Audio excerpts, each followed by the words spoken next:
وكذلك أوحينا إليك روحا من أمرنا ما كنت تدري ما الكتاب ولا الإيمان ولكن جعلناه نورا نهدي به من نشاء من عبادنا وإنك لتهدي إلى صراط مستقيم صراط الله الذي له ما في السماوات وما في الأرض ألا إلى الله تصير الأمور. Wa barakatuh.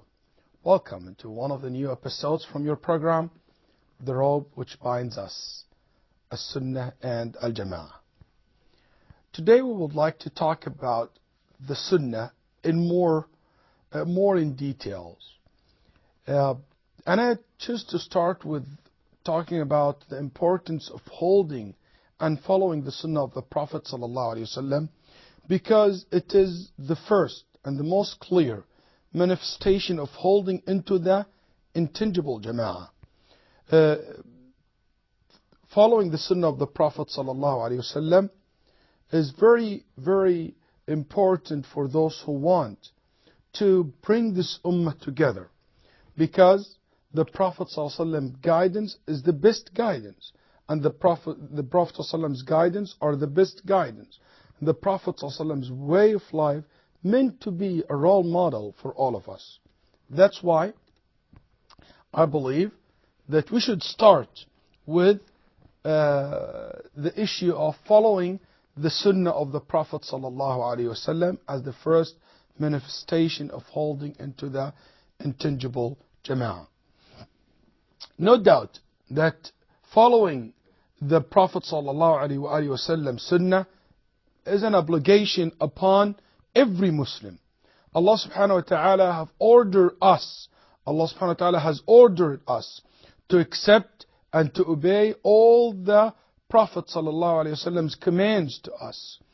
And the Prophet ﷺ also command us to accept and to obey everything the Prophet ﷺ order us to do or to practice, to accept whatever the Prophet ﷺ told us from the religion.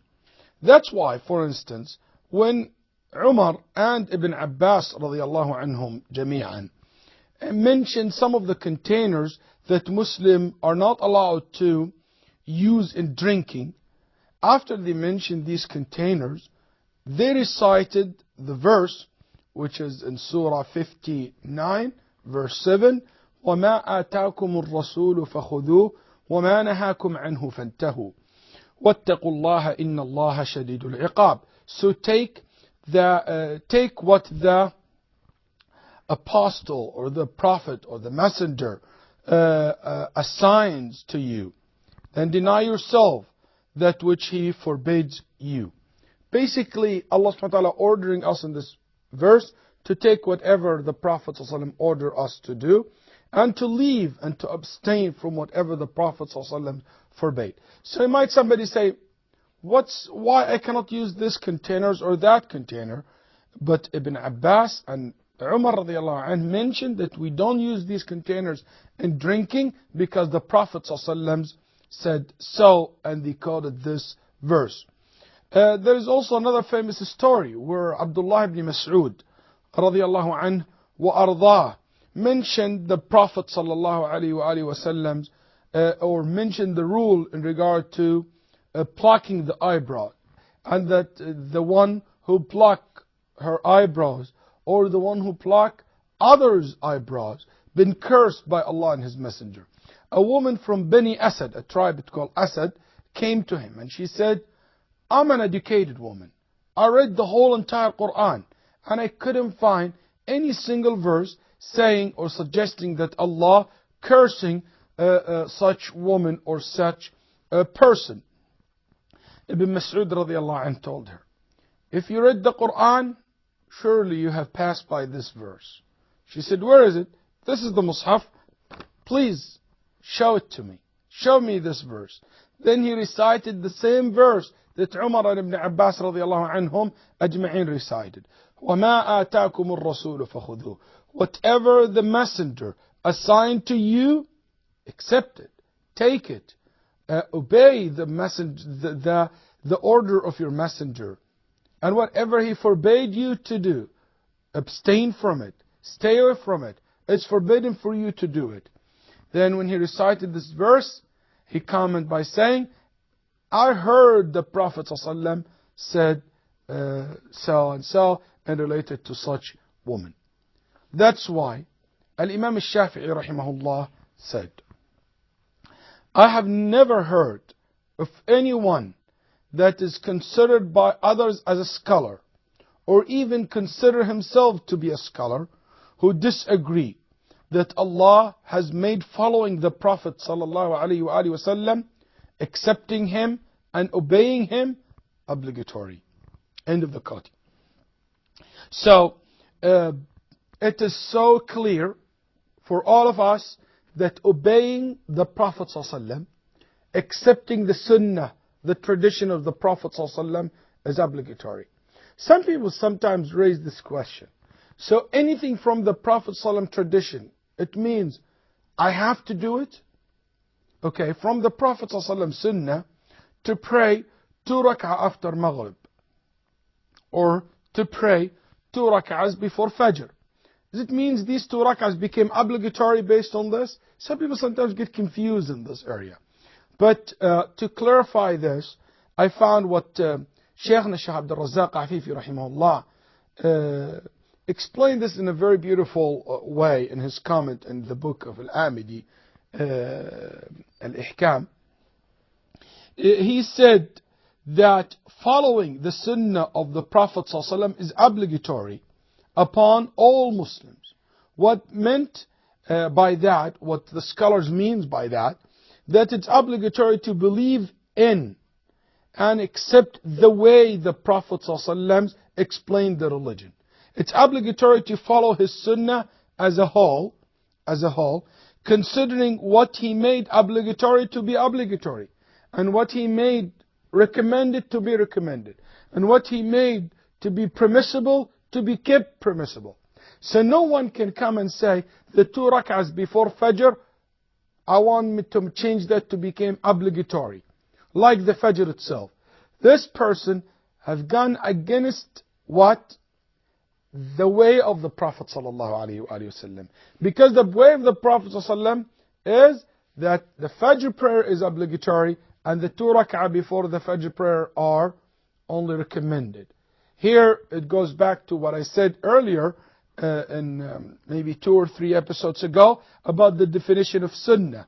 That it's not necessarily to mean the recommended act. It means the way of the Prophet ﷺ. That's why, or for this reason, you will find a great Imam like Imam Sufyan al-Thawri, Amir al-Mu'mineen fil Hadith. He's a great Imam. They used to say al-Thawri in his time, like Abu Bakr as-Siddiq in Abu Bakr's time. See how people used to look to Abu Bakr in Abu Bakr radiallahu anhu's time? This is the same way people used to look at Sufyan al-Thawri. He's a great Imam. Sufyan al-Thawri said, a Sunnah is of 2 types.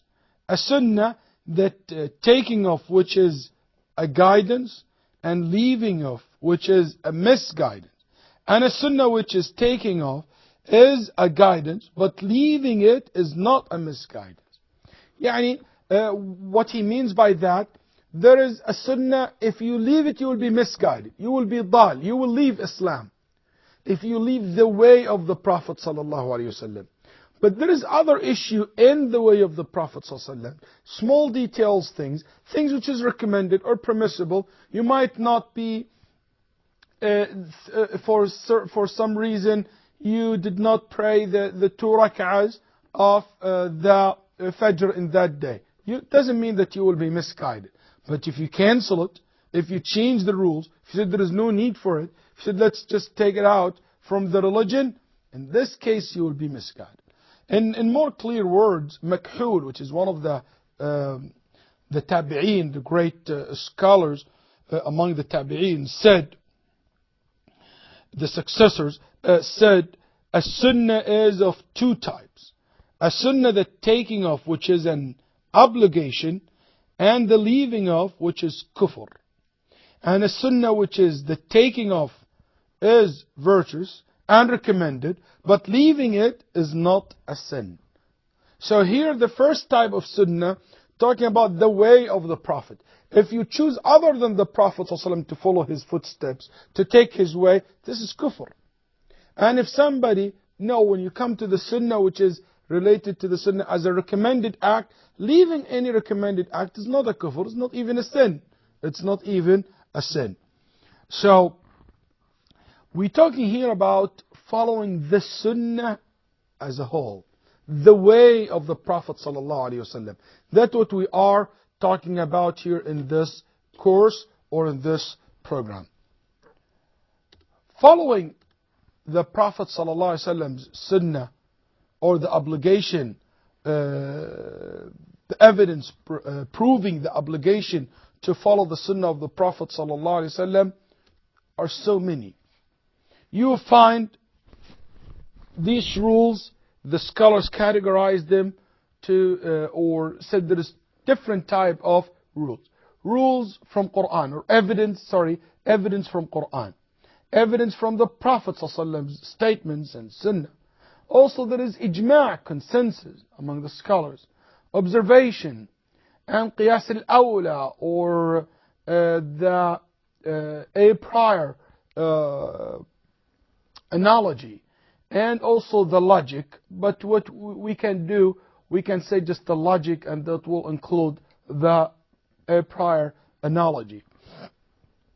Anyway, just let's see some examples from the evidence, from this evidence or these proofs.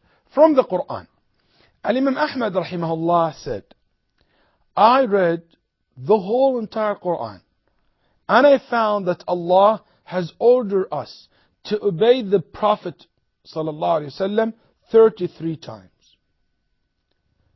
These commands in Qur'an to follow the Prophet ﷺ can be categorized. One, direct commands to obey the Prophet. As we said in Surah 59 verse 7, whatever the Prophet or the Messenger order you to do, take it. وَمَا آتَاكُمُ الرَّسُولُ فَخُذُوهُ وَمَا نَهَاكُمْ عَنْهُ فَانْتَهُوا, and deny yourselves that which He forbids you from. Also, Allah subhanahu wa ta'ala pairing the command to obey the Prophet ﷺ with the command to obey Allah. In the same verse, Allah said, يَا أَيُّهَا الَّذِينَ آمَنُوا أَطِيعُوا اللَّهَ وَأَطِيعُوا الرَّسُولَ. O who you believe, obey Allah and obey the Prophet. Surah 4, verse 59. Making the obedience of the Prophet a sign of Iman. The Prophet, Allah subhanahu wa ta'ala said, إنما كان قول المؤمنين إذا دعوا إلى الله ورسوله ليحكم بينهم أن يقولوا سمعنا وأطعنا أولئك هم المفلحون. The answer of the believers, the one who believe, when someone asks them to or to submit themselves to Allah and His Messenger in order that He may guide between them, is no other than saying, we heard, we obey, we submit. They are the successful one. And this Surah 24 verse 51. We'll stop here, and I'll see you inshallah the next episode to continue talking about the evidence proving the obligation to follow the sunnah of the Prophet ﷺ. I will leave you with Assalamu alaikum wa rahmatullahi wa barakatuh.